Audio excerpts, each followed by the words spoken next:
And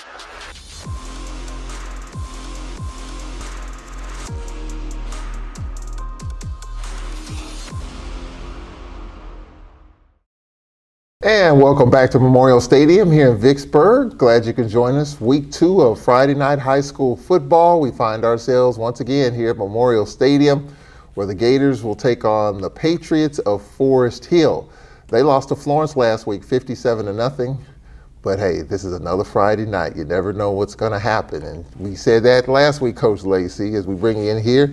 You never know what's going to happen. And did anyone think that what we saw from your team last week was going to happen? Nah, nobody probably thought that, because like I say, we've created an expectation for ourselves now where we expected to go into football games and play a good football game, and we didn't live up to that expectation. So something we got to get corrected and fixed this week.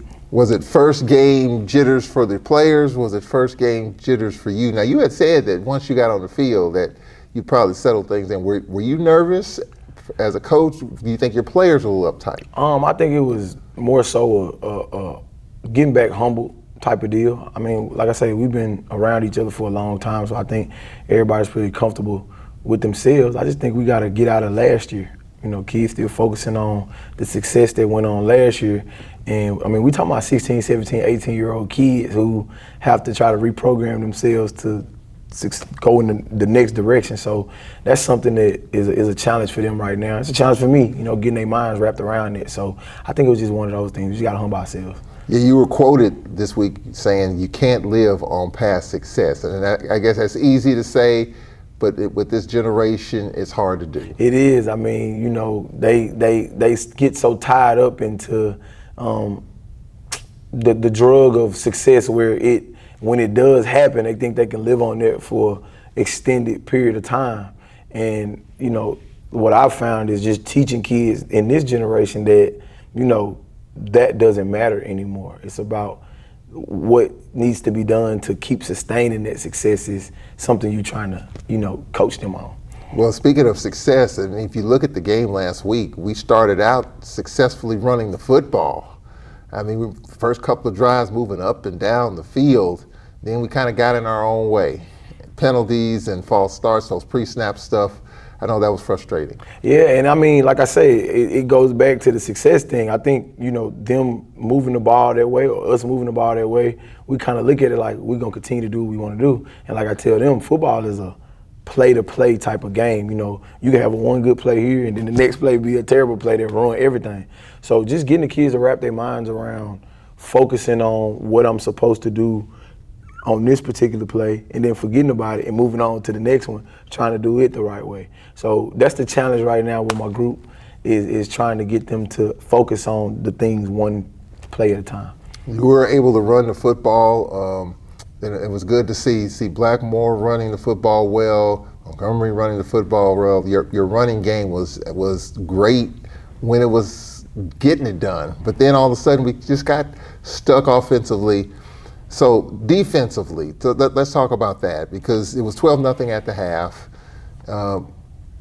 What didn't happen defensively? We got to tackle. I mean, it's like I told anybody else, it's football stuff. It's a football thing, making sure we lock in and focus on our football fundamentals. I mean, there's a lot of plays. Holmes will throw a 2-yard out, and we got 2-3 people around the ball. We just miss a tackle, and you can't play defense like that. Defense is about running to the football, getting off blocks, not committing mental errors and mistakes, and tackling. So we got to fix that, and I can do that. That's a kids want to do it thing and just a coaching thing.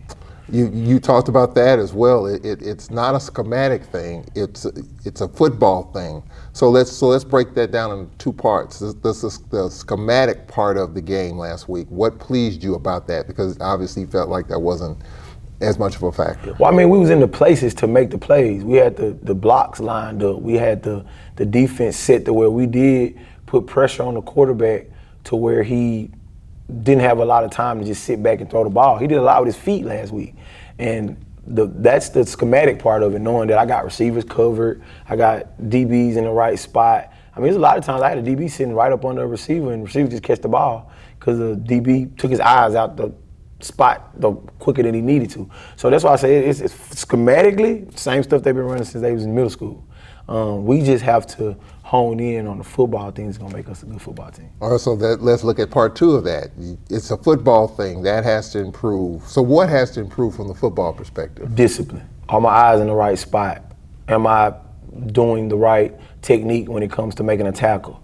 Am I executing the right block the proper way? Am I getting my head across my shoulder in the right spot to make this block? I mean, there's a couple times on film where we'd run counter, and if we just kick the guy out, it's a touchdown. You know, receiver catch a ball in the red zone and steps out of bounds. You know, and if you don't step out of bounds, it's a touchdown.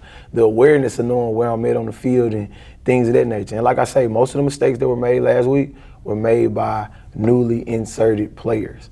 So it's a thing where they have to learn how to play the game on field. You can practice all you want to, but nothing replaces actual game time. We're talking with head coach Chris Lacey here on the pregame show, game number 2, as the Gators take on the Patriots of Forest Hill. You know, you talked about the defense, and it was offensively. We had a 4th and long, and we came up short. And then they went 95 yards, I believe. That was a huge turning point in that game. And we were behind the chains, and we were able to come up. I thought we might have picked up the first down, to be honest. But we came up short, and then they went 95 yards. That was a huge turning point in the game. Defensively in that situation, I think it was just guys responding to the situation. We practice those situations in practice. So it has to be a situation where you understand, like, we got their butts to the end zone. We can't let them out. I mean, we had a lot of third downs on that drive where they had a couple third and longs and we could have got off the field. I mean, I remember one portion of the game, it was 4th and 15 and we let them get a fake punt and pick up a first down. And that was successful because we missed a tackle. So it's, like I say, it's just a football thing. It's just a football thing. We got to hone in on our discipline. And I'm not going to put all that on the kids. I'm teaching them, I'm coaching them, so I got to get that right myself. Individually, talk about who stood out for you. Ronnie Alexander and kind of the new look offense. You ran the ball quite a bit. How do you think he performed? Ronnie, we got to kind of cater more to Ronnie's skill set. Ronnie actually is a good leader. I mean, Ronnie never had a bad moment in the game where I saw his head down. He was, getting guys back focused inside the huddle. They just got to take his leadership. I mean, he's a 4-year starter. They got to understand that Ronnie been out there before. He know what he's looking at. He know what he's doing. And if ain't nobody in the world got more faith than Ronnie, I got the utmost faith in Ronnie. Xavier Hill, one of our offensive linemen, swapped over and played some defense for me. We had a defensive lineman get hurt. DeMarcus Johnson hurt himself a bit in the third quarter. KJ came in and took over for him. Who else? Alex Jefferson came in, did a good job. Thomas Hardiman came in, did a good job on defense. Jacarius Henderson, who surprised me a lot in the game. He came in at safety and did some pretty good things. So a lot of guys that stood up. I think our offensive line blocked well in the game. I mean, we moved the ball against that team. We just got to finish drives and get off the field on third down. And last year we had the issue with our kicking, and Blackmore's doing that. How did he look in terms of kicking the football? I think he did well. I mean, for the chance that we did have to, have kickoffs in the game, I think we kicked the ball off well. Actually, Daquan Warfield came in and punted the ball well, I think. Because usually last year we had a situation where we start off in terrible territory. And I think Friday we had a couple favorable spots where we were able to play the field position game the way we wanted. Even on defense, it was times we was in the red zone. I think 3-4 times we was in the red zone where we had an opportunity to score a touchdown. So it wasn't a field position thing. It wasn't, like I said, it wasn't a schematic thing. It wasn't a talent thing. It was just we got to hone in on the football things that's going to help us be good. So for Gator fans, I know a lot of stuff on social media. It's easy to be discouraged because it's game 1 and just the fact we didn't score, coming off a great year and all that, as you talked about. But you have been encouraged. You stay encouraged and enthused despite what doesn't happen. We live in 2 different worlds. The fans' job is not to coach my football team. Their job is to root for the team, and you're going to get criticism from fans too when it comes to ball. I mean, it's NFL, college, high school, peewee. That's what they're going to do. They live in an emotional state. They sit down in seats watching a game from an emotional aspect of what's going on. So when people in that aspect, I understand it, so I don't let none of that get to me.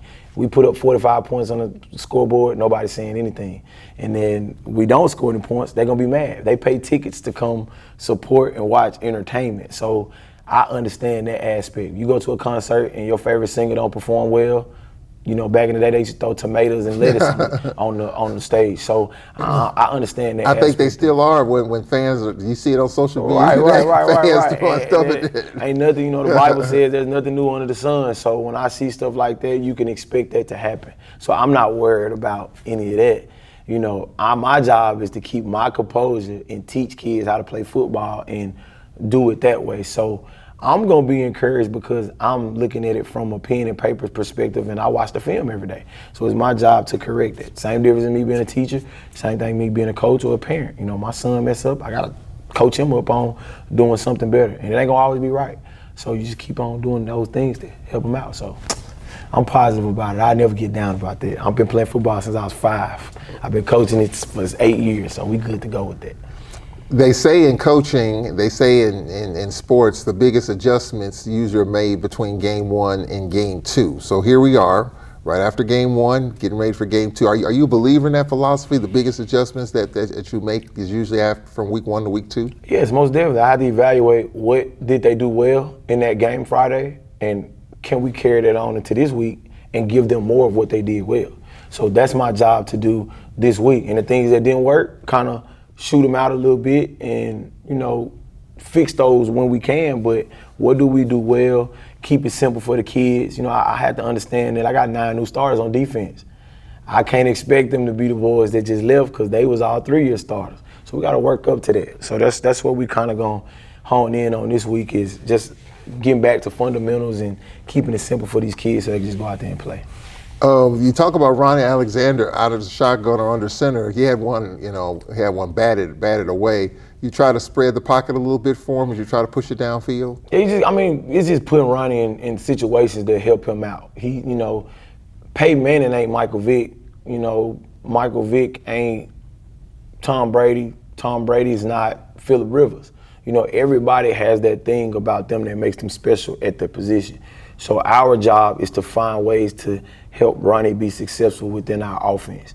And we didn't do a very good job of that last week, and we're going to do that this week. That's why you go back and evaluate the film. How can we help Ronnie be successful for the team? So that's what we're going to do this week. You talked about DeMarcus Johnson. He did go down last Friday. What's his status for tonight? Oh, he's going to play. He's a pit bull. You know, DeMarcus, he didn't want to come out then, but I was like, you know, score is what it is, man. Go get yourself medically taken care of, and he has done everything rehab-wise and treatment-wise this week to be able to get on the field. He's one of them guys where both of his legs could be off his body. He's still going to tell you, Coach, I'm playing this Friday, so he going to be out there ready to go. What was it, a shoulder or something? Yeah, it's just a shoulder, a bum shoulder. I think he had like a little stinger or something like that, and he got it taken care of this week. He did the medical things possible to get it straight, so he's going to be ready to go Friday.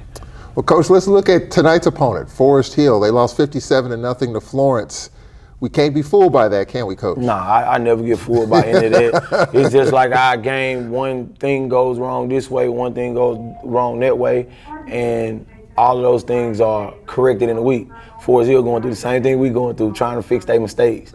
And if we make the same mistakes we made this Friday, it don't matter who we playing. We could be playing some Pop Warner football team. They'll beat you if that's the case. So, and they got good things about their offense and defense that work. So what we have to do is focus on what we can do to win the football game. Don't worry about it. I tell the kids all the time, forget all this external stuff. If we do what we're supposed to do, we'll be able to win a football game. So that's what we focus on this week. What do you see in Forest Hill? I mean, that 57-0 score is what it is, but I'm sure some things brought to your attention when you look at that game. Oh yeah, well, we have tackling issues this week. Forest Hill got a big old quarterback. When you see that big joker running down that alley, if you ain't got your mind right, he'll break your tackle and go score some touchdowns. So we're gonna have to come in and do it that way. They got a good athlete at running back.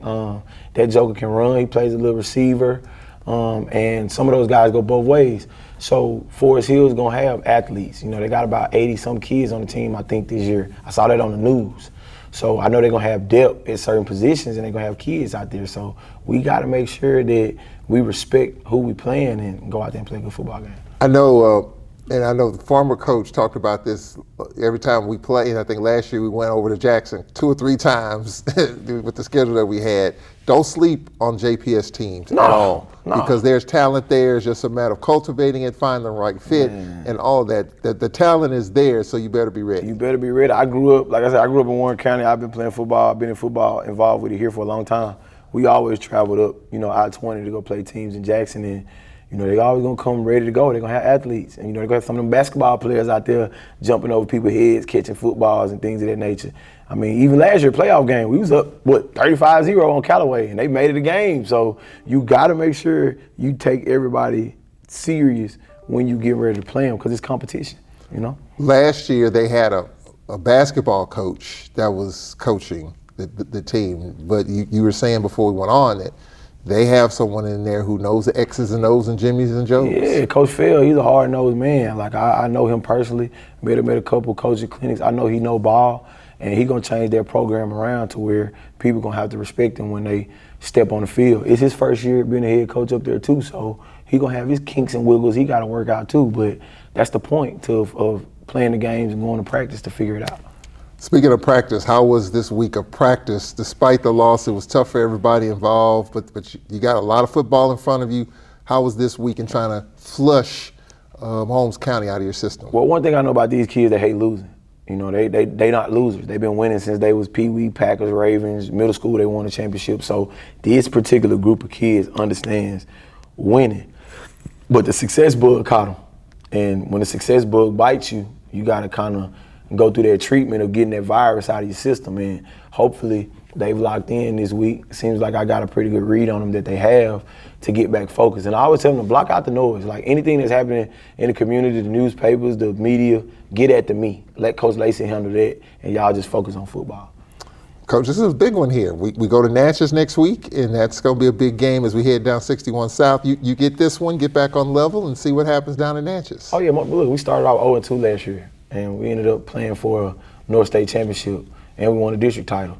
Year before that, we started off 0-2, and we went and played for a district title and went to the second round of playoffs.